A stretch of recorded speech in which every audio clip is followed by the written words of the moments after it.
வணக்கம். நீங்கள் இணைந்திருப்பது உதயன் டிஜிட்டல் வலையொலியின் பிரதான செய்திகளுடன். செய்தி தொகுப்பு உதயன் டிஜிட்டல் செய்தி பிரிவு.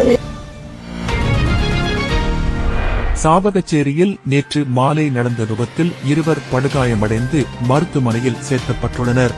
இந்த விபத்து சம்பவம் சாவகச்சேரி நூனாவில் பைரவர் கோயிலுக்கு அருகில் நடந்துள்ளது. யாழ்ப்பாணத்தில் இருந்து சாவகச்சேரி நோக்கி பயணித்த மோட்டார் சைக்கிளும் கார் ஒன்றும் மோதி இந்த விபத்து நடந்துள்ளது. மோட்டார் சைக்கிளில் பயணித்த ஆண்களே படுகாயமடைந்துள்ளனர்.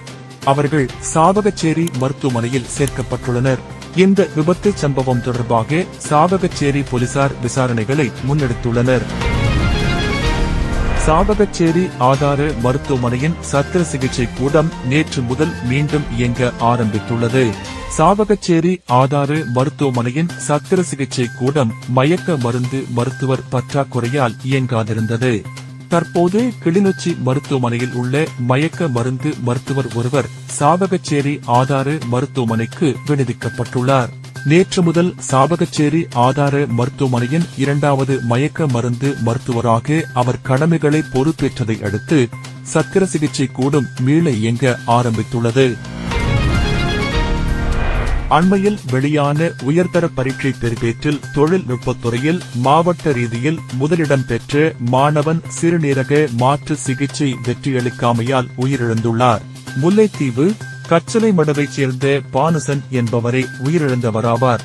இவர் கடந்த சில மாதங்களாக சிறுநீரக நோயால் பாதிக்கப்பட்டிருந்தார்.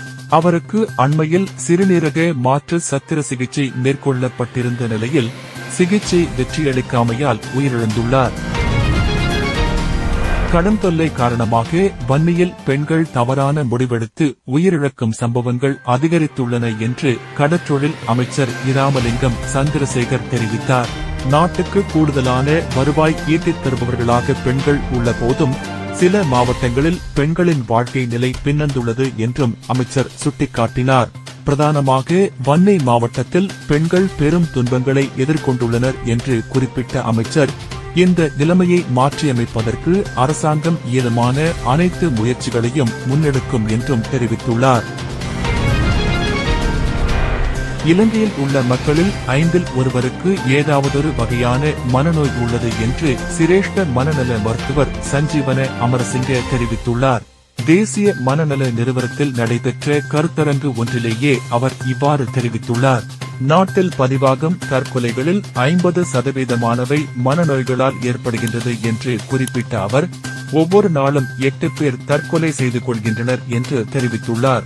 நாட்டில் பெரும்பாலான இளைஞர்கள் மனச்சோர்வு எனப்படும் பெரும் மனநோயால் பாதிக்கப்பட்டுள்ளனர் என்றும் அவர் குறிப்பிட்டுள்ளார்.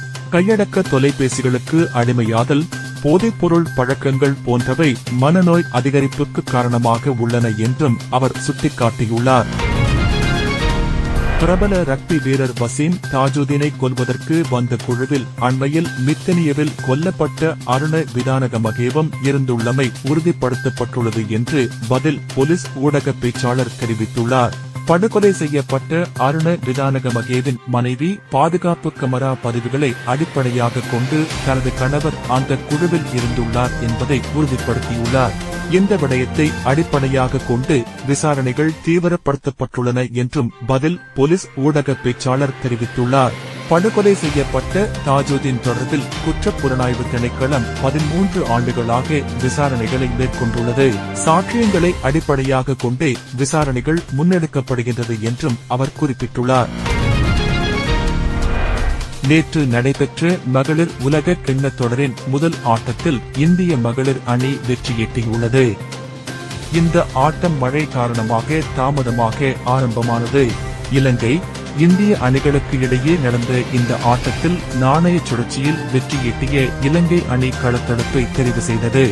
முதலில் துடுப்படுத்தாடிய இந்திய அணி 47 ஓவர்களில் 8 விக்கெட்டுகளை இழந்து 269 ஓட்டங்களை பெற்றது. இந்திய மகளிர் அணி சார்பாக தீப்தி சர்மா 53 ஓட்டங்களையும் அமன்ஜோத் கவுர் 57 ஓட்டங்களையும் அதிகபட்சமாக பெற்றனர். பந்து வீச்சில் இலங்கை அணி சார்பாக இனோகா ரணவீர 4 விக்கெட்டுகளையும் உதேஷிகா பிரபோதினி 2 விக்கெட்டுகளையும் கைப்பற்றினர். டகோர் லூயிஸ் முறைப்படி இலங்கை அணிக்கு 271 ஓட்டங்கள் வெற்றி இலக்காக நிர்ணயிக்கப்பட்டது. அந்த இலக்கை நோக்கி துடுப்படுத்தாடிய இலங்கை அணி 45.4 ஓவர்களில் அனைத்து விக்கெட்டுகளையும் இழந்து 211 ஓட்டங்களை மட்டுமே பெற்றது. இந்திய மகளிர் கிரிக்கெட் அணி 59 ஓட்டங்கள் வித்தியாசத்தில் வெற்றி பெற்றது. இத்துடன் உதயன் டிஜிட்டல் வலையொலியின் இரவு நேர பிரதான செய்திகள் நிறைவடைகின்றன. தொடர்ந்தும் நாளை காலை நேர பிரதான செய்திகளுடன் இணைந்திருங்கள். வணக்கம்.